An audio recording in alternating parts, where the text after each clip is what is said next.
ಹುಣಸೆ ಮರದ ಸಮೀಪ ಹೋಗದಿರು, ಅಲ್ಲಿ ದೆವ್ವ ಭೂತಗಳು ಇರುತ್ತವೆ.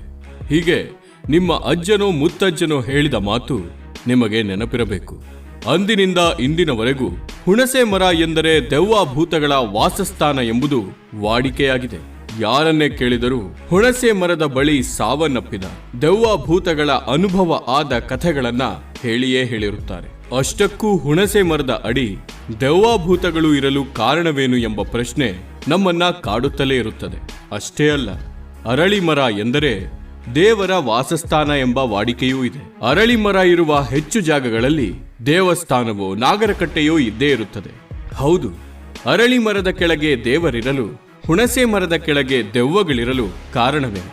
ಹೀಗೆ ನಮ್ಮನ್ನ ಕಾಡುವ ಪ್ರಶ್ನೆಗಳನ್ನ ಹುಲಿಕಲ್ ನಟರಾಜ್ ಅವರಿಗೆ ತಿಳಿಸಿದಾಗ ಅವರು ಉತ್ತರ ಕೊಡಲು ತಯಾರಾಗಿ ನಿಂತರು.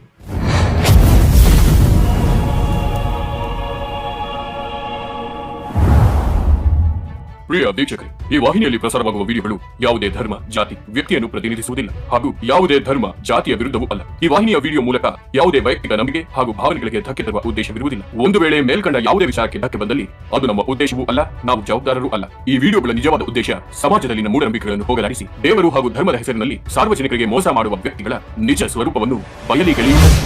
ಆತ್ಮೀಯ ವೀಕ್ಷಕ ಬಂಧುಗಳಿಗೆ ನನ್ನ ಅನಂತ ಕೋಟಿ ನಮಸ್ಕಾರಗಳು. ಕೇವಲ 1 ವರ್ಷದಲ್ಲಿ 2.5 ಲಕ್ಷ ಜನ ಸಬ್ಸ್ಕ್ರೈಬ್ ಆಗಿದ್ದೀರಿ. ಇದೊಂದು ವೈಜ್ಞಾನಿಕ ವೈಚಾರಿಕ ಚಿಂತನೆಗೆ ಕನ್ನಡಿಯಾಗಿದೆ. ಇದೇ ರೀತಿ ಈ ವೈಜ್ಞಾನಿಕತೆಯ ದಾರಿಯತ್ತ ನಾವೆಲ್ಲ ಸಾಗೋಣ, ಬದುಕನ್ನು ಕಟ್ಟಿಕೊಳ್ಳೋಣ, ಸದೃಢ ಮನಸ್ಸಾಗೋಣ. ಸರ್, ಹುಣಸೆ ಮರದ ಕೆಳಗಡೆ ನಾವು ಹೋಗಿ ನಿಂತ್ಕೊಂಡ್ರೂ ಕೂಡ ನಮಗೆ ಭಯ ಆಗತ್ತೆ, ಆತಂಕ ಆಗತ್ತೆ, ಬಾಡಿಯ ಲ್ಯಾಂಗ್ವೇಜ್ ಚೇಂಜ್ ಆಗುತ್ತೆ, ಕಿರ್ಚಾಡೋಣ ಅನಿಸುತ್ತೆ ಸರ್. ಅದನ್ನು ದೊಡ್ಡವರು ನೋಡಿದಾಗ ಅದು ದೆವ್ವ ಅಂತ ಹೇಳಿ ಕರೀತಾರೆ. ಆ ರೀತಿ ಹಾಗಾದ್ರೆ ದೆವ್ವ ಇಲ್ಲ ಅಂದಮೇಲೆ ಆ ರೀತಿ ಆಗ್ಲಿಕ್ಕೆ ಕಾರಣ ಏನು? ಅದೇ ಅರಳಿ ಮರದ ಕೆಳಗಡೆ ಹೋದರೆ ತುಂಬ ಪ್ರಶಾಂತತೆ ಆಗುತ್ತೆ ಸರ್, ನೆಮ್ಮದಿ ಆಗುತ್ತೆ ಸರ್. ಅರಳಿ ಮರವನ್ನು ದೇವರು ಅಂತಲೂ ಹುಣಸೆ ಮರವನ್ನು ದೆವ್ವ ಅಂತಲೂ ಕರೀತಾ ಇದ್ದಾರೆ. ಯಾಕೆ ಸರ್? ಅಲ್ಲಿ ಹೋದ ತಕ್ಷಣ ನಮ್ಮ ಇಡೀ ಬಾಡಿ ಲ್ಯಾಂಗ್ವೇಜ್, ಮನಸ್ಸಿನ ಲ್ಯಾಂಗ್ವೇಜ್ ಚೇಂಜ್ ಆಗುತ್ತೆ. ಹಾಗಾದರೆ ದೆವ್ವ ಇಲ್ವಾ ಅಂತ ಹೇಳಿ ನನ್ನ ಪ್ರಶ್ನೆ ಕೇಳ್ತಾರೆ. ಹುಣಸೆ ಮರದ ಕೆಳಗಡೆ ಹೋದ ತಕ್ಷಣ ನಮ್ಮ ಬಾಡಿಯ ಲ್ಯಾಂಗ್ವೇಜ್ ಯಾಕೆ ಬದಲಾವಣೆ ಆಗುತ್ತೆ ಅಂತಂದರೆ, ಹುಣಸೆ ಮರದ ಎಲೆಗಳಿದೆಯಲ್ಲ ಅವು ಅತ್ಯಂತ ಚಿಕ್ಕದಾಗಿರ್ತವೆ.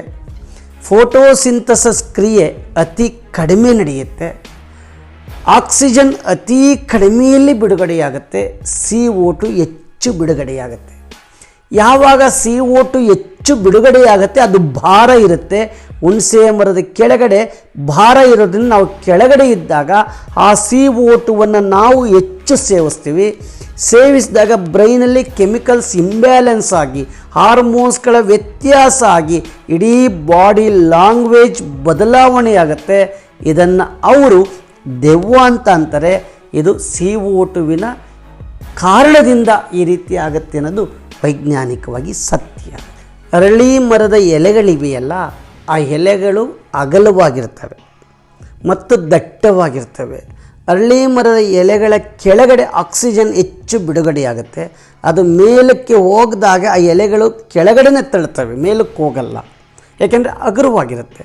ಆ ಆಕ್ಸಿಜನನ್ನು ನಾವು ಹೆಚ್ಚು ಕುಡಿತೀವಿ, ಹೆಚ್ಚು ಸೇವಿಸ್ತೀವಿ. ಆಗ ಬ್ರೈನ್ ಕೆಮಿಕಲ್ಸ್ ಇಂಬ್ಯಾಲೆನ್ಸ್ ಆಗಲ್ಲ, ಹಾರ್ಮೋನ್ಸ್ಗಳ ವ್ಯತ್ಯಾಸ ಆಗಲ್ಲ, ಹಿಮೋಗ್ಲೋಬಿನ್ ಹೆಚ್ಚು ಉತ್ಪತ್ತಿಯಾಗುತ್ತೆ, ಪ್ರಶಾಂತವಾಗಿರುತ್ತೆ ನಮ್ಮ ದೇಹ.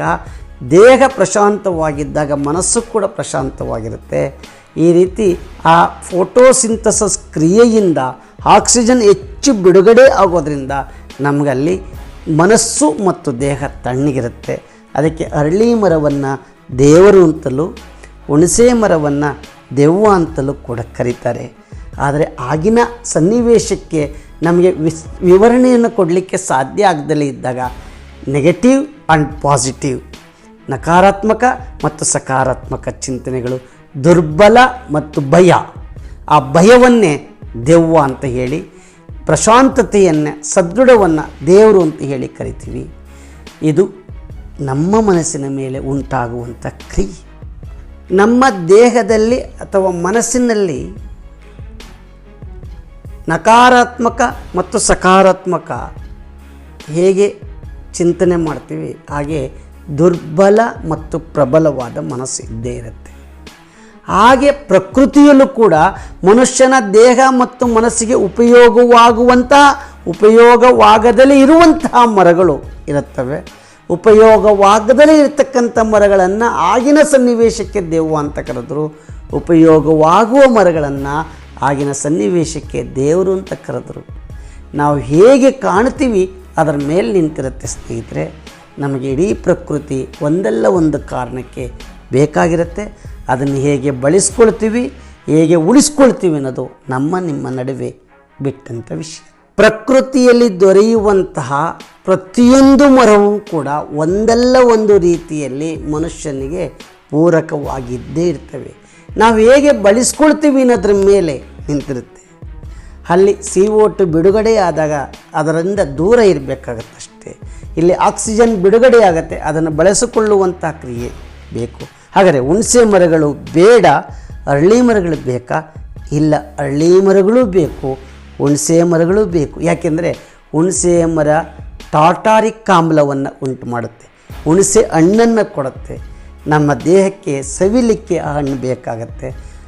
ಒಟ್ಟಾರೆ ಈ ಪ್ರಕೃತಿಯಲ್ಲಿ ದೊರೆಯುವಂತಹ ಎಲ್ಲ ಗಿಡಗಳು ಮನುಷ್ಯನ ಉಪಯೋಗಕ್ಕೆ ಖಂಡಿತ ಬೇಕೇ ಬೇಕಾಗ್ತವೆ.